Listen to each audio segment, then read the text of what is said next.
Bonjour à tous.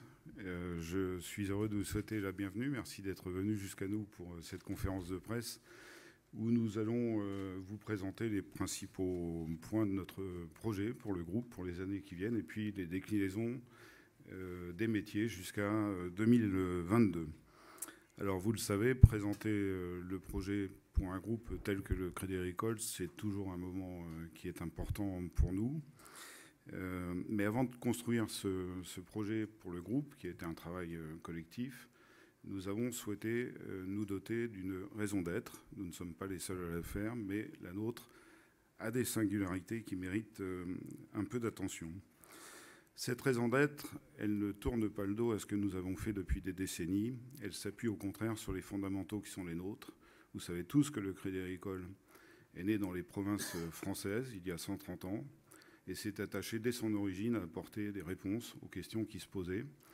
Et cette action du Crédit Agricole depuis toujours a permis le développement de la France telle qu'elle est aujourd'hui, à travers l'appui du Crédit Agricole à tout un tas d'initiatives économiques. C'est ainsi que le Crédit Agricole a développé évidemment l'agriculture, mais aussi beaucoup contribué à l'habitat, aux services et à l'industrie et au commerce. Je veux vous dire que nous sommes très fiers de ces réalisations, très fiers, mais ceci nous donne des responsabilités. D'abord, nos parts de marché font de nous un acteur incontournable de cette économie et plus généralement européenne.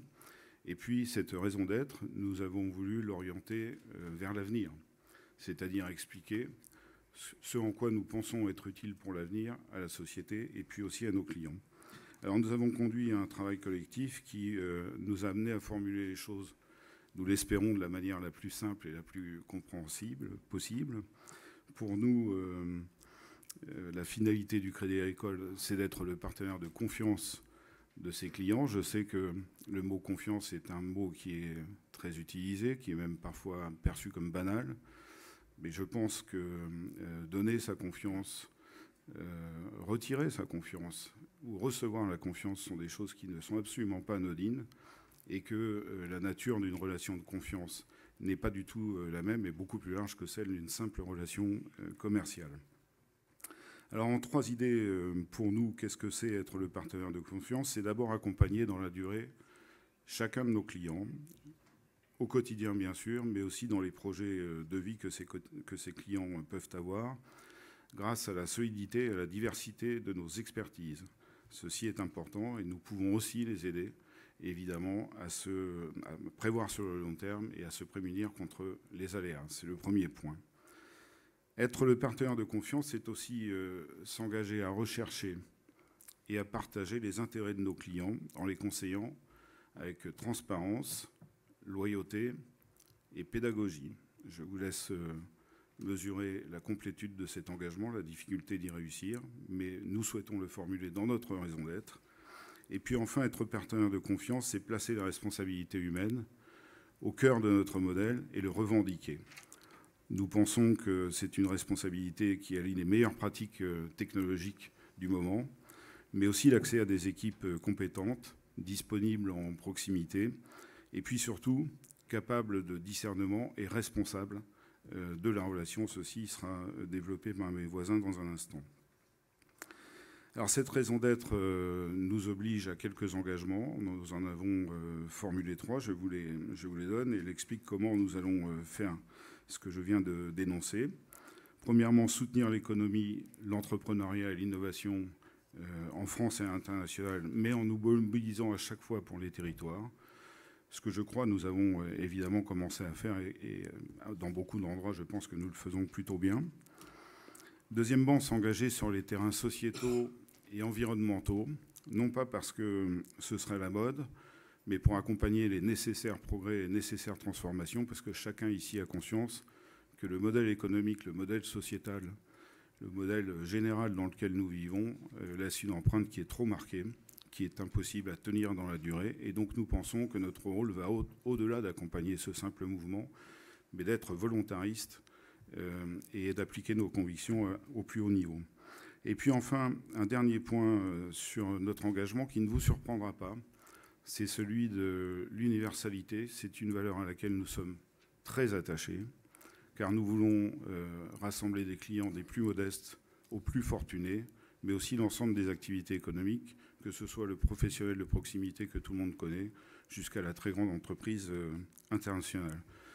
Voilà la série d'engagements que nous souhaitons prendre, voilà ce que nous souhaitons faire pour nos clients et pour la société. Je vous propose maintenant de visionner un film qui illustre cette proximité et cette utilité.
Retenez bien cette phrase parce qu'elle est simple, mais elle seule, elle résume l'ensemble de notre ambition.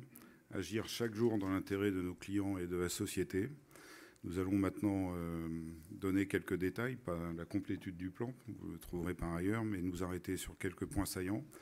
Je ne présente pas ceux qui sont à côté de moi, et donc je vais donner la parole à Philippe, puis à Xavier, puis à Jérôme, et enfin Raphaël conclura s'il le veut bien. Philippe. Merci Dominique, bonjour à toutes et à tous. Pour ma part, je vais repartir du constat que nous pouvons partager, que la politique que nous avions annoncée, centrée sur croissance organique, synergie interne et consolidation par les métiers, c'est une politique qui a parfaitement fonctionné.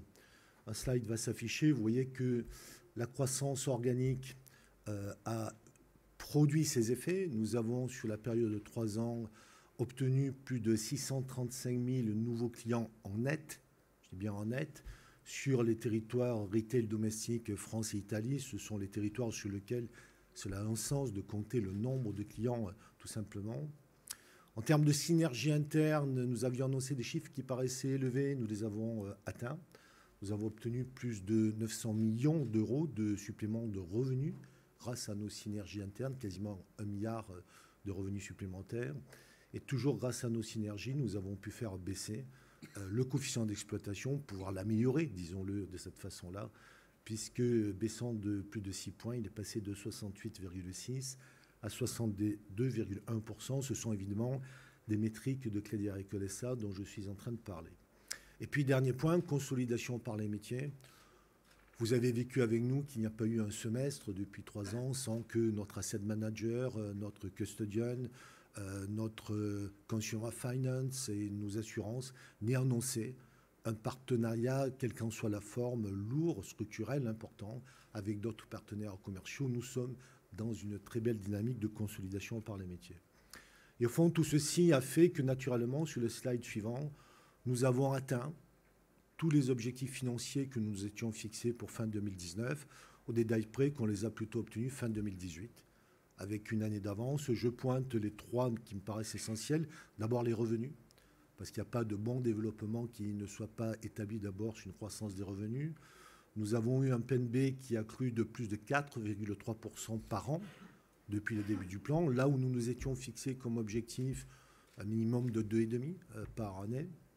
En résultat net de 4,4 milliards d'euros fin 2018, là où nous espérions passer au-dessus de 4,2 fin 2019. Et puis une rentabilité, une profitabilité exprimée sur les fonds propres tangibles, où nous nous étions engagés à revenir au-dessus de 10% après l'opération Eureka. Et en 2018, nous avons obtenu 12,7% de profitabilité, ce qui est objectivement en valeur absolue et en valeur comparative un excellent score. Je voudrais, à partir de ces 2 slides, partager le constat avec vous que le groupe se trouve dans une exceptionnelle position stratégique. J'insiste sur ce point-là parce que, d'un côté, le groupe Crédit Agricole, à l'évidence, n'a pas de question autour de sa taille critique. Nous sommes la 10e banque mondiale, il n'y a aucune question sur la taille critique du groupe. Le groupe n'a aucune question sur la complétude de ses métiers. Nous faisons partie des rares banques, nous ne sommes pas la seule, mais des rares banques qui conservons et qui maîtrisons tous les métiers utiles à la banque de la relation globale. Nous n'avons donc, pardonnez-moi l'expression, aucun trou dans la raquette. Et enfin, nous avons des métiers qui sont agrégateurs naturels de partenariat et de consolidation. Je ne le dis pas simplement de bonne intention, c'est ce que nous avons pu constater sur les 3 dernières années. Ce que je veux pointer par là, c'est que ce groupe, ce n'est pas le cas de tous les groupes, n'a aucune contrainte au sens de nécessité de devoir conduire un mouvement stratégique. Et du coup, nous sommes dans cette excellente position de pouvoir envisager sereinement, solidement, des opportunités qui pourraient se présenter, qu'on ne peut pas imaginer d'avance, mais de la même façon que nous avons su prendre des opportunités, je rate Giampiero en disant cela, des 3 banques italiennes que nous avons pu, au fond, intégrer dans notre groupe assez facilement et avec beaucoup d'efficacité, alors même que ce n'était absolument pas prévu ni projeté dans le plan précédent que nous avions montré. Alors, je reviens maintenant à ce qui nous prépare vers le futur plan. Je rajoute que tout ce qui a été obtenu en termes de performance, c'est non seulement une dynamique, mais le plus important, et franchement le plus important aujourd'hui, c'est de vous dire que cette dynamique, elle est toujours là, elle est en cours. D'une certaine façon, nous sommes matériellement à la fin d'un plan et donc nous réexprimons quelque chose, mais nous ne sommes pas à la fin d'un cycle. Nous ne sommes absolument pas à la fin d'un élan. Et comme nous ne voyons aucun plafond de verre sur aucune de nos activités en termes de croissance, eh bien, très naturellement, le mot d'ordre, le premier message stratégique que nous nous sommes donné, c'est naturellement amplifier et accélérer.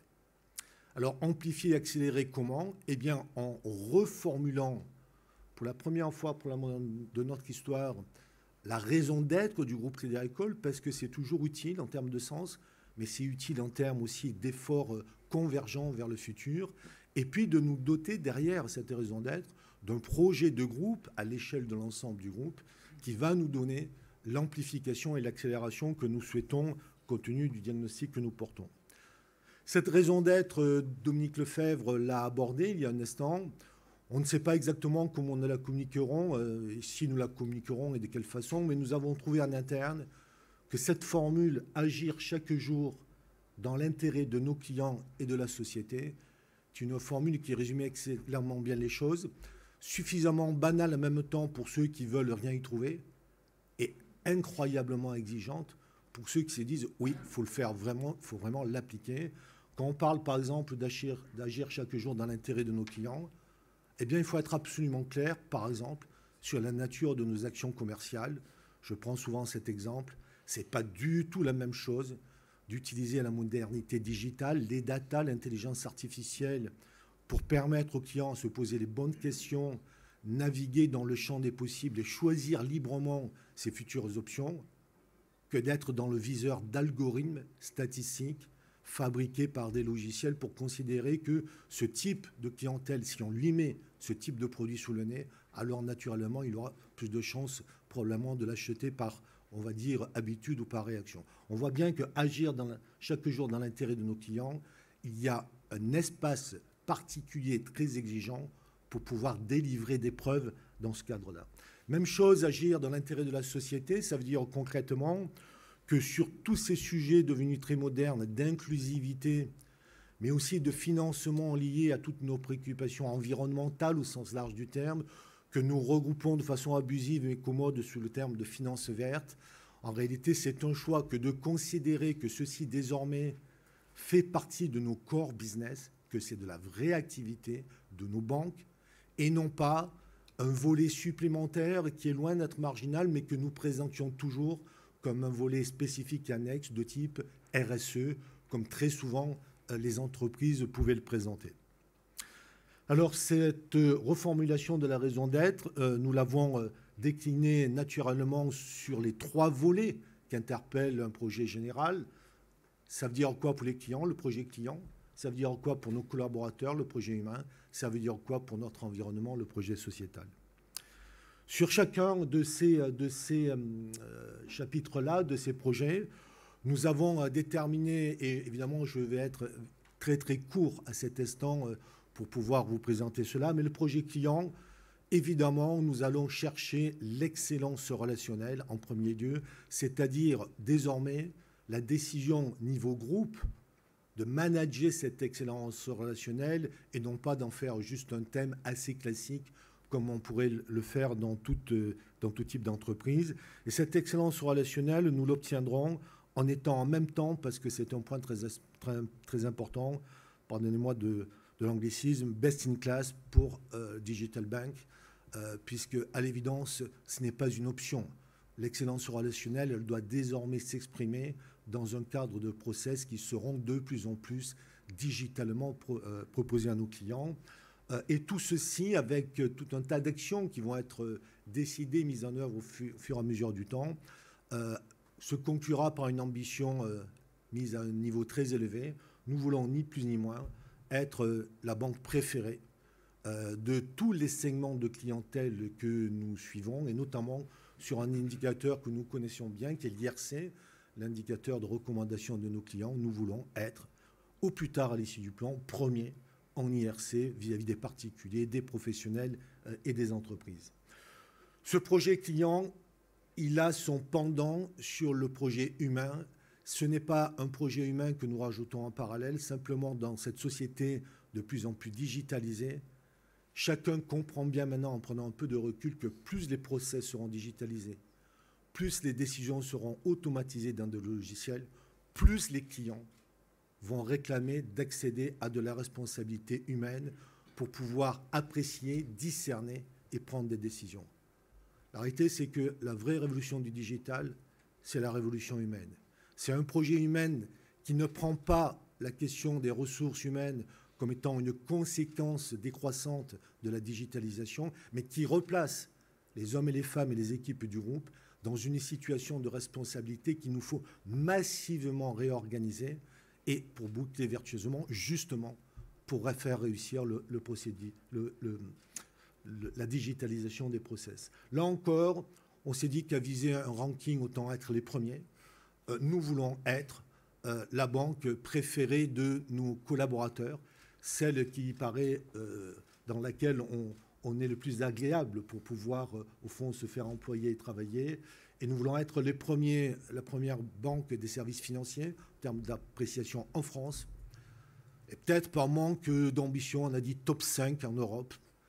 Je pense qu'on aurait pu mettre top 1, parce que je ne vois pas qu'on laisse cette place à d'autres, mais ça sera probablement l'ambition du prochain plan. Enfin, l'engagement sociétal. Vous comprenez bien que tout ceci, c'est le même projet, mais c'est une autre façon de l'éclairer sur toutes les questions d'inclusivité, sur toutes les questions de financement des transitions. Et il y a beaucoup de choses concrètes derrière tout ceci. Nous voulons engager beaucoup d'actions concrètes, mais in fine, nous voulons être le premier leader européen, le leader reconnu de ce que nous appelons communément le financement et l'investissement responsable. Un projet client, un projet humain et un projet sociétal qui vont nourrir concrètement le tableau de score. Et ce tableau de score, je le simplifie à l'instant sur le dernier slide que nous présentons. C'est effectivement ce projet qui nous permet de nous dire que l'objectif de résultat net qui était de 4,2 milliards pour fin 2019, nous allons le relever à plus de 5 milliards d'euros pour 2012. Et l'engagement de ROTE, de profitabilité sur fonds propres tangibles, qui était à 10%, nous le relevons à 11%. Et je rajoute un point extraordinairement important, c'est que partant d'un niveau élevé, non seulement nous remontons encore nos objectifs financiers, mais nous les sécurisons. Et nous les sécurisons par le fait que ces chiffres, Jérôme le précisera, sont établis sous l'hypothèse possible, non pas la prévision et encore moins le souhait, que le coût du risque puisse être sensiblement plus élevé qu'aujourd'hui, car nous aurions pu faire des hypothèses de performance financière en continuité tangentielle de ce que nous faisons aujourd'hui avec un niveau de coût du risque particulièrement bas, et ça aurait été légitime parce que nous ne voyons pas d'inversion de ce coût du risque. Nous, ce que nous allons proposer aux investisseurs, c'est cette capacité à monter notre performance financière et à en sécuriser l'atteinte en faisant une hypothèse de soutenabilité de cette performance sous une hypothèse de coût du risque sensiblement plus élevée, pour faire simple, quasiment 70% plus élevée que la performance actuelle. Voilà la matrice générale des performances financières que nous voulons atteindre, mais surtout, je voulais vous sensibiliser au fait que notre logique stratégique aujourd'hui, c'est surtout pas de changer notre fusil d'épaule. Ça marche très bien. Nous allons amplifier, accélérer. Pour ça, nous nous dotons d'une raison d'être et d'un projet client, d'un projet humain, un projet sociétal qui donne de la lisibilité, qui donne des outils sur lesquels on va s'investir, qui donne de la cohérence au groupe. Et nous sommes donc très, très confiants pour présenter ces métriques en termes d'objectifs à tous les observateurs actuels. Xavier va, dans cet instant, vous donner des éléments plus concrets encore sur la façon dont nous allons pouvoir délivrer cette performance. Merci Philippe.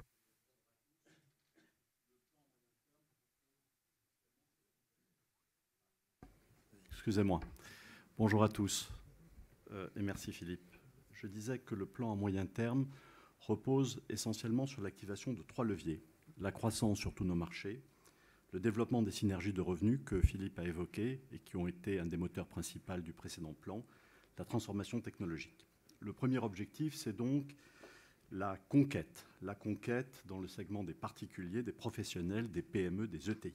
S'agissant des particuliers, nous partons naturellement d'une situation extrêmement favorable en France avec 35% de taux de pénétration. Et en 2018, nous avons été les premiers en conquête. Notre ambition, c'est de maintenir cette performance, de demeurer le premier en conquête. Et concrètement, nous visons 1 million de clients supplémentaires en France et en Italie au terme de ce plan. Comment y réussirons-nous? Eh bien, naturellement, par la mobilisation de l'ensemble des réseaux, par l'amélioration de l'offre digitale, à laquelle Philippe vient de faire allusion, par le lancement de plateformes innovantes, dans lesquelles il y aura à la fois des offres financières et des services extra-financiers. Ce sera un moyen de conquête, notamment en direction des jeunes. Nous voulons davantage de clients, nous voulons aussi des clients mieux équipés. Les caisses régionales ont un objectif de développement du crédit à l'habitat et espèrent obtenir, et nous sommes confiants là-dessus, un taux de pénétration de 26%. Nous allons développer toutes les formes de l'assurance. Pour retenir un seul chiffre, peut-être le plus marquant, nous voulons que l'assurance dommage continue à progresser et devrait progresser durant ce plan de 5 points de taux de pénétration à la fois dans le réseau LCL et dans le réseau des caisses régionales. Nous voulons enfin être la banque de référence de l'épargne et du patrimoine avec une démarche originale que nous avons appelée Trajectoire Patrimoine et qui est d'ores et déjà lancée dans les caisses régionales. En quoi consiste-t-elle? Elle consiste à rompre avec la vieille technique bancaire qui consiste à pousser à intervalles réguliers tel ou tel produit d'épargne. Ça consiste en revanche à essayer de rencontrer chacun des clients, de discuter avec eux de leur situation patrimoniale, de leur goût du risque, de leurs projets, et à travers cela, de les mettre en situation de choisir ce qu'ils veulent véritablement. C'est pleinement le projet client tel que Philippe vient de le présenter. Nous envisageons d'avoir, à terme du plan, 5 millions d'entretiens individuels de cette nature avec nos clients. Pour les professionnels, là encore, nous partons d'un taux de pénétration élevé et nous avons été en 2018 les premiers en conquête. Nous maintiendrons cette performance au cours du prochain plan à moyen terme en utilisant les instruments que je viens d'évoquer s'agissant des particuliers. Mais nous voulons mettre ici l'accent sur 2 catégories particulières. D'abord, naturellement, les agriculteurs qui constituent un des socles de notre présence dans ce pays. Nous avons en particulier l'objectif d'aider à l'installation de 3 agriculteurs sur 4 au cours de ce plan à moyen terme. Les professions libérales, nous allons là encore pousser les feux, en particulier sur les professions de santé. Je vous rappelle la position extrêmement forte de LCL dans ce domaine. S'agissant des PME, des ETI, des entreprises, notre effort principal consistera à essayer d'être le partenaire principal, le partenaire préféré de ces entreprises. Et pour cela, nous mobiliserons naturellement toute une série de leviers. Je voudrais, cela étant, insister sur 2 d'entre eux qui me semblent cruciaux. D'abord, nous voulons être la banque du quotidien, c'est-à-dire développer l'offre de flux, le cash management, trade finance. CACIB, par exemple, multipliera par 1,7 ses revenus en matière de cash management au terme de ce plan. L'autre innovation très forte que nous allons introduire, c'est une offre complète couvrant l'ensemble des besoins des entreprises à l'égard de leurs salariés. Retraite collective, complémentaire santé, épargne salariale. Nous nous inscrivons ici dans le droit fil de la loi Pacte et je voudrais souligner la très forte originalité de cette démarche. Au fond, nous voulons être, si vous me permettez l'expression, la banque des DRH, l'interlocuteur des DRH pour gérer l'ensemble des besoins des salariés. Nous sommes dans une situation unique pour le faire, grâce à la fois à la force de nos réseaux, grâce à l'expertise d'Amundi en épargne salariale, grâce à l'expertise de Crédit Agricole Assurance. Nous sommes les premiers, comme nous serons les premiers fin 2020, et c'est aussi une annonce importante, à nous lancer dans l'assurance dommage pour les entreprises. Nous avons réussi la banque assurance pour les particuliers, nous innovons en nous lançant dans la banque assurance pour les entreprises. S'agissant des institutionnels, je serai bref, je voudrais simplement souligner l'importance du développement de KCIS, qui est en train de racheter, comme vous l'avez vu, un custodian aux Pays-Bas, CAS, qui vient de conclure un accord partenarial avec Santander. Nous sommes convaincus qu'à terme du plan, KCIS gérera 4 000 milliards d'euros d'actifs et sera dans le top 3 européen. Un mot peut-être aussi sur les paiements, sur lesquels nous avons là aussi des offres fortes à formuler. Nous ne voulons pas abandonner les paiements, au contraire, nous investirons 450 millions dans le développement de ce métier, car nous y croyons. S'agissant des particuliers, où nous avons une position très forte, avec 27% de part de marché, l'objectif est de continuer à leur offrir les meilleures innovations qui sont disponibles. Nous commencerons naturellement par Apple Pay à la fin de cette année, nous développerons l'ensemble des XP, la carte biométrique, le paiement instantané. Mais nous voulons également accompagner notre clientèle des commerçants et nous développer sur la clientèle des commerçants en leur offrant une offre multicanale et grâce en particulier au partenariat que nous avons avec l'allemand Wirecard, une offre pan-européenne. Car je ne veux pas que vous tiriez de tout ce qui précède le sentiment que notre objectif, c'est uniquement la France. Nous avons également des ambitions européennes. L'Europe, c'est notre choix préférentiel. Nous avons des positions fortes grâce aux banques universelles que nous avons su construire en France, en Italie, en Pologne. Nous continuerons à les développer. Dans le reste de l'Europe, c'est le développement des métiers qui sera la source de notre croissance, avec un accent particulier mis sur l'Allemagne. En dehors de l'Europe, nous avons également le souhait de pousser les feux sur l'Asie, où nous avons à la fois une présence historique et une présence actuelle extrêmement forte, des métiers puissants. Nous voulons nous développer en Chine, au Japon, en Corée, en Inde. Nous le faisons d'une manière, là aussi, originale. D'abord, évidemment, par la croissance organique, qui, comme dans le précédent plan, est la priorité. Mais nous voulons aussi nous appuyer sur les partenariats. Vous savez que Amundi, KCIS, Crédit Agricole Assurance, CACF ont développé au cours des années passées, ceci a été évoqué, toute une série de partenariats. Nous y excellons, nous continuerons à nous développer dans cette direction. Comme l'a dit Philippe, nous croyons à la consolidation par les métiers. Alors, naturellement, ces métiers, comme je l'ai dit, ils travaillent avec les banques de détail. C'est l'essence de la banque universelle de proximité. Et c'est ce qui nous permet, et nous passons ici au deuxième levier, de dégager d'importantes synergies de revenus. Vous voyez que notre objectif, au terme du plan, c'est 10 milliards de synergies de revenus, soit plus 1,3 milliard. Dans ces synergies de revenus, l'Italie comptera pour 1 milliard, grâce aux acquisitions que Philippe a rappelées et que nous avons faites dans la période récente, et grâce au renforcement de la collaboration entre l'ensemble des métiers. Pour délivrer ces synergies, il faut naturellement des systèmes informatiques qui soient pleinement interopérables, qui soient souples, qui soient efficaces. Nous investirons lourdement en matière technologique, comme vous le voyez ici. Notre objectif, c'est 15 milliards, plus de 15 milliards durant la durée du plan. Sur quoi allons-nous investir? Eh bien, d'abord, nous allons investir pour rendre nos architectures data-centriques, c'est-à-dire pour les rendre le plus possible flexibles, pour construire entre elles des API qui permettront aux différents métiers de dialoguer entre eux et qui abaisseront le time to market et qui abaisseront le coût du passage au digital. Nous allons également investir dans les hommes. Nous allons embaucher 2000 personnes. Nous allons former l'ensemble de nos salariés dans l'IT aux nouvelles technologies. L'informatique, comme vous le voyez, est un domaine très important d'investissement, mais ce sera également une source d'économie. Nous prévoyons 300 millions d'économies à terme du plan qui seront dégagées grâce à l'amélioration de l'outil informatique, et ceci est absolument essentiel pour réaliser un de nos objectifs qui est l'efficacité. Notre volonté, c'est d'abaisser notre cost-income ratio, notre coefficient d'exploitation de 2 points, de le ramener en dessous de 60%. C'est un des objectifs clés du cadrage financier que Jérôme va maintenant vous présenter. Merci.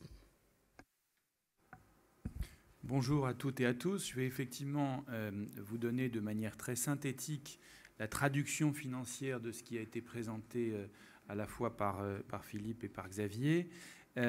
Et je voudrais commencer en rappelant l'existant. Et l'existant, c'est que le groupe Crédit Agricole est, parmi les grandes banques européennes, un des plus solides.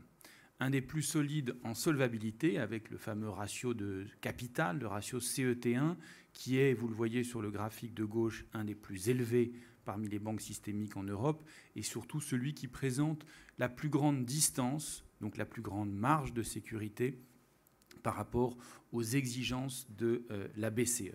Ça, c'est un point extrêmement important. Deuxième point très important, une position de liquidité extrêmement robuste qui se caractérise à la fois par des réserves de liquidité très abondantes qui permettent de résister à des situations de stress et par des ratios LCR, des ratios de liquidité très au-dessus des minimums réglementaires. Ceci s'est traduit sur les dernières années par une amélioration de notre notation dans les 3 agences de notation habituelles, Moody's, S&P et Fitch. Et dans ces 3 agences, nous sommes maintenant à A+ ou équivalent, c'est-à-dire le rang le plus élevé de la catégorie A, ce qui est à la fois satisfaisant, mais surtout très intéressant en termes de réduction de notre coût de refinancement. C'est donc un enjeu important de maintenir cette situation. Et c'est pourquoi les premiers objectifs que nous nous sommes fixés dans ce plan sont des objectifs de niveau groupe et ce sont des objectifs de solidité financière. Ils sont résumés sur cette page. Le ratio CET1 qui est à 15,3% à la fin du mois de mars 2019, nous voulons le porter aussi rapidement que possible, en tout cas en début de plan, à 16% et le maintenir au-delà du niveau de 16% en dépit des durcissements réglementaires qui vont faire que le 16% de demain sera plus exigeant que le 16% d'hier. Deuxième ratio de capital, excusez-moi pour les acronymes, le ratio MREL, c'est-à-dire la version européenne de ce qu'on appelait et de ce qu'on appelle encore le TILAC. Notre chiffre actuel, notre cible actuelle est de 22%. Nous voulons la porter à une fourchette 24 à 25%. C'est essentiel, là encore, pour assurer la confiance des investisseurs qui régulièrement achètent la dette que nous émettons. Et puis nous voulons préserver un excédent de ressources stables sur nos emplois longs d'une centaine de milliards d'euros, supérieur à 100 milliards d'euros. C'était déjà notre cible, nous la maintenons. Si je passe maintenant à Crédit Agricole SA, et si j'essaye de vous donner quelques indications sur la façon dont nous allons atteindre la cible de résultat mentionnée tout à l'heure par Philippe, vous le voyez, nous partons d'un résultat 2018 qui s'était établi à 4,4 milliards.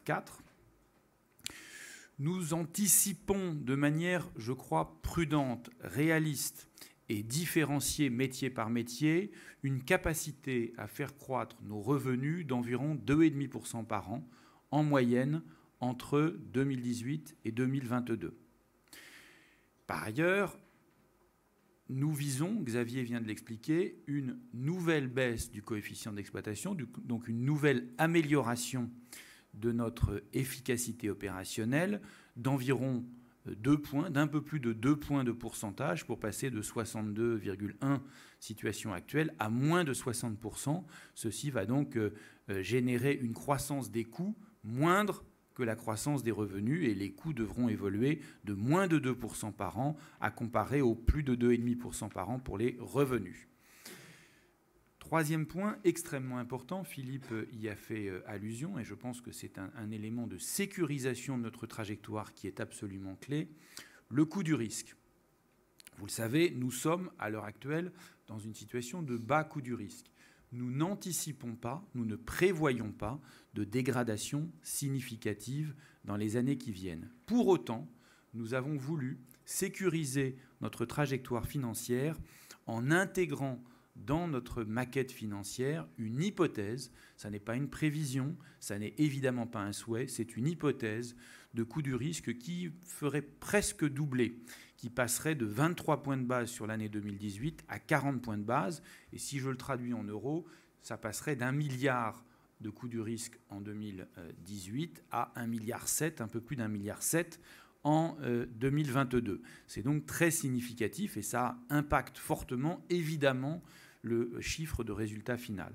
Je passe rapidement sur les autres éléments du compte de résultat. Vous noterez simplement que nous prévoyons, en dépit de la baisse du taux d'impôt en France tel qu'annoncé par le gouvernement dans les années qui viennent, nous prévoyons néanmoins de payer davantage d'impôts, simplement parce que notre profit avant impôt, lui, augmenterait.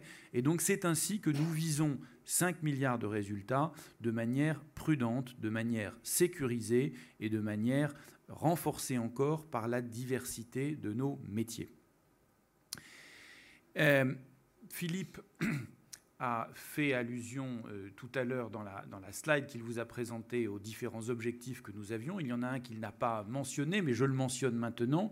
Nous avons décidé d'utiliser une partie du capital que nous allons créer sur la durée des 4 prochaines années pour commencer à déboucler un mécanisme financier interne qui permet à Crédit Agricole SA de bénéficier d'un complément de solvabilité apporté par les caisses régionales. C'est le mécanisme Switch.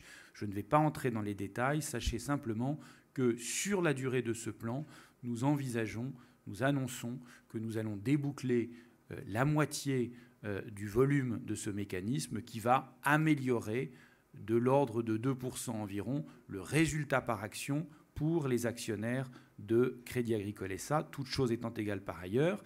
Et nous pouvons le faire parce que la trajectoire de résultat que nous projetons nous permet, au-delà de la partie du résultat qui est distribuée sous forme de dividendes, de générer de l'excédent de capital permettant de financer cet engagement.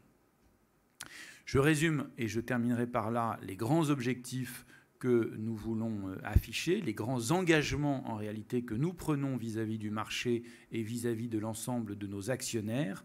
Résultat net supérieur à 5 milliards, bénéfice par action supérieur à 1,60 € et retour sur fonds propres tangibles supérieur à 11%. Ce sont des objectifs de profitabilité.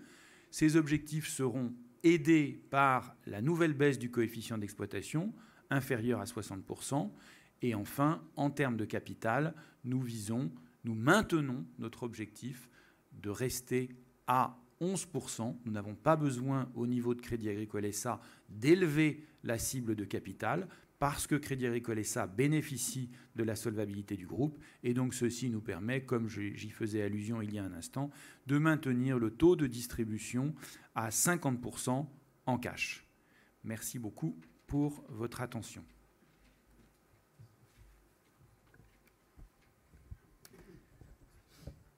Moi, j'ai ce matin très simplement envie de vous dire que nous sommes très heureux